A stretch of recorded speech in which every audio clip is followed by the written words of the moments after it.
दोस्तों अस्सलाम वालेकुम।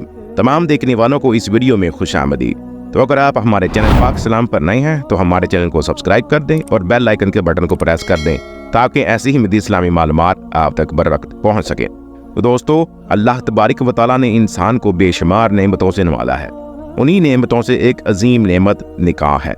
निकाह के मुतल्लिक़ अल्लाह तबारक व तआला के दो इरशादात हैं। उनमें से एक इरशाद ये है कि अल्लाह तबारक व तआला ने फरमाया कि मेरी पसंदीदा चीज़ों में से एक पसंदीदा चीज़ निकाह है, और दूसरा इरशाद फरमाया कि मेरी नापसंदीदा चीज़ों में से एक नापसंदीदा चीज़ तलाक है। और इसके मुतल्लिक़ हमारे नबी पाक सल्लल्लाहु अलैहि वसल्लम का फरमान आलीशान है कि जिसने निकाह किया उसने शैतान से आधा दीन बचा लिया।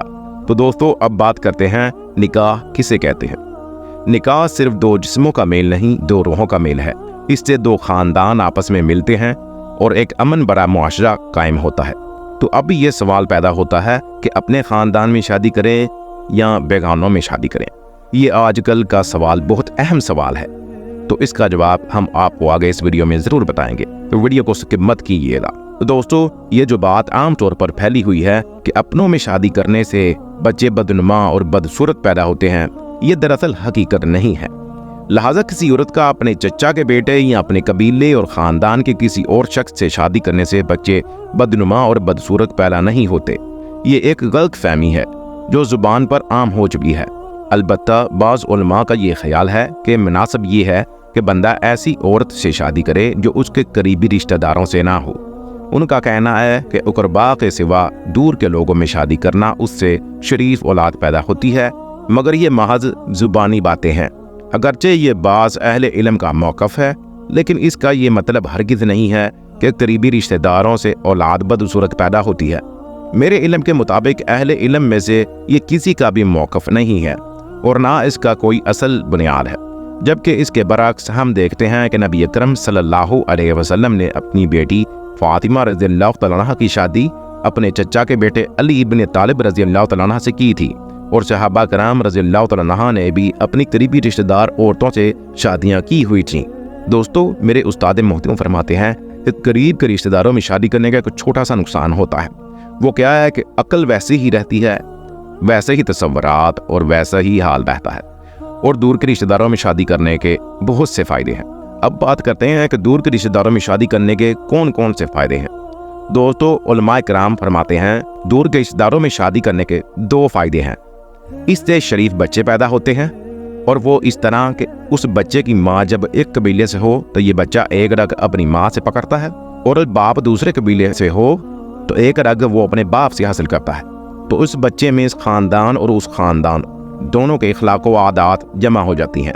दूसरा फ़ायदा इसका ये है कि दूर के अजनबी लोगों में शादी करने का दूसरा फ़ायदा होता है कि बंदा ख़ानदानों की कता ताल्लुकी से बच जाता है, क्योंकि बाज़ औक़ात बंदे का अपनी बीवी से ऐसा इख्तलाफ हो जाता है जो कता रहमी का सबब बन जाता है। और ये कता रहमी सिर्फ उसके और उसकी बीवी के दरमियान नहीं रहती, बल्कि उन दोनों के ख़ानदानों के करीबी रिश्तेदारों में कता रहमी हो जाती है।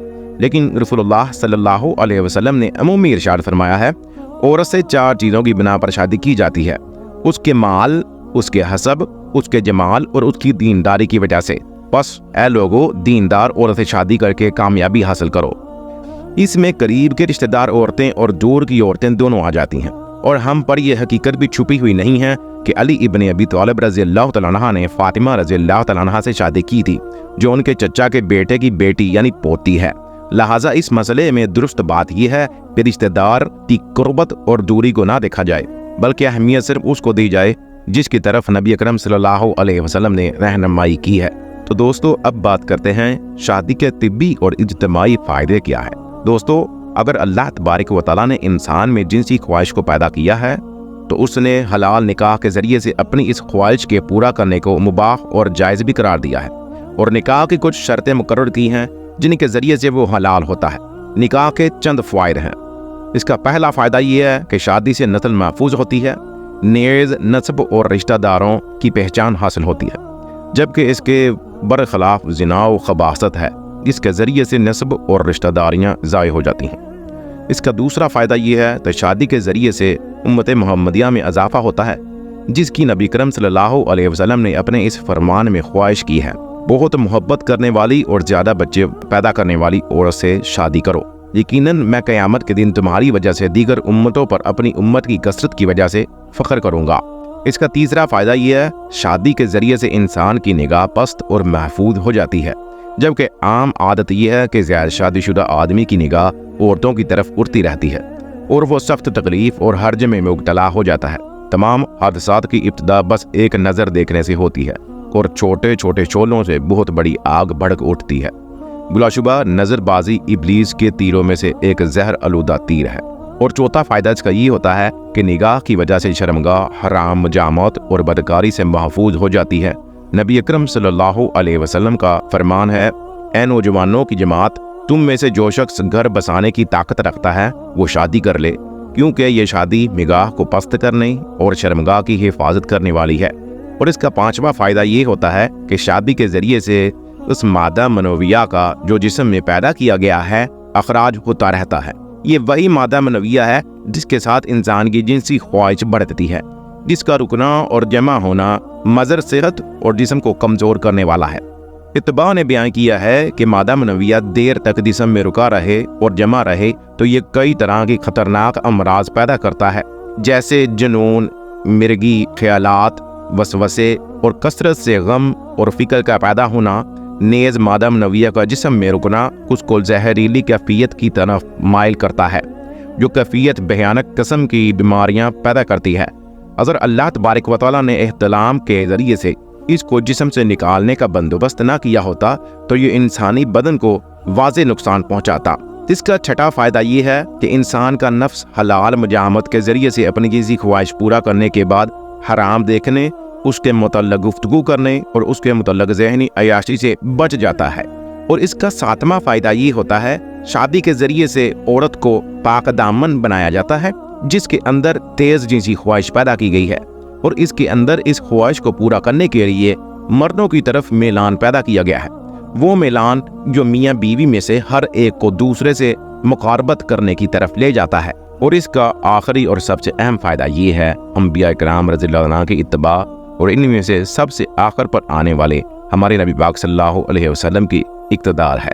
آپ صلی اللہ علیہ وسلم نے فرمایا ہے، جب 3 صحابیوں میں سے ہر ایک نے بالترتیب یہ عزم کیا کہ وہ ہر روز روزہ رکھے گا، ساری رات قیام کرے گا اور شادی نہیں کرے گا، تو آپ صلی اللہ علیہ وسلم نے فرمایا، لیکن میں روزہ بھی رکھتا ہوں اور افطار بھی کرتا ہوں، میں قیام بھی کرتا ہوں اور سوتا بھی ہوں، اور میں نے عورتوں سے شادی بھی کر رکھی ہے، بس جس نے میری سنت سے بے رغبتی کی وہ مجھ سے نہیں۔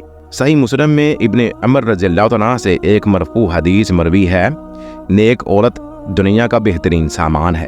سنن ابی ماجہ میں ابن عباس رضی اللہ عنہ سے روایت ہے، نکاح کے تعلق کے علاوہ کسی تعلق کی وجہ سے آپس میں محبت کرنے والے کوئی دو نہیں دیکھے گئے۔ ہمارے ذکر کردہ فوائد کے علاوہ بھی شادی کے کئی اور فوائد ہیں، واللہ عالم، اللہ بہتر جانتا ہے۔ تو پیارے دوستو، یہ تھے قریب کے رشتہ داروں میں شادی کرنے کے نقصان اور فائدے اور دور کے رشتہ داروں میں شادی کرنے کے نقصان اور فائدے۔ تو اگر آپ کو ہماری یہ ویڈیو پسند آئی ہو تو ہماری ویڈیو کو لائک، شیئر اور چینل کو سبسکرائب ضرور کیجیے گا۔ اب ملتے ہیں نیکسٹ ویڈیو میں۔ السلام علیکم۔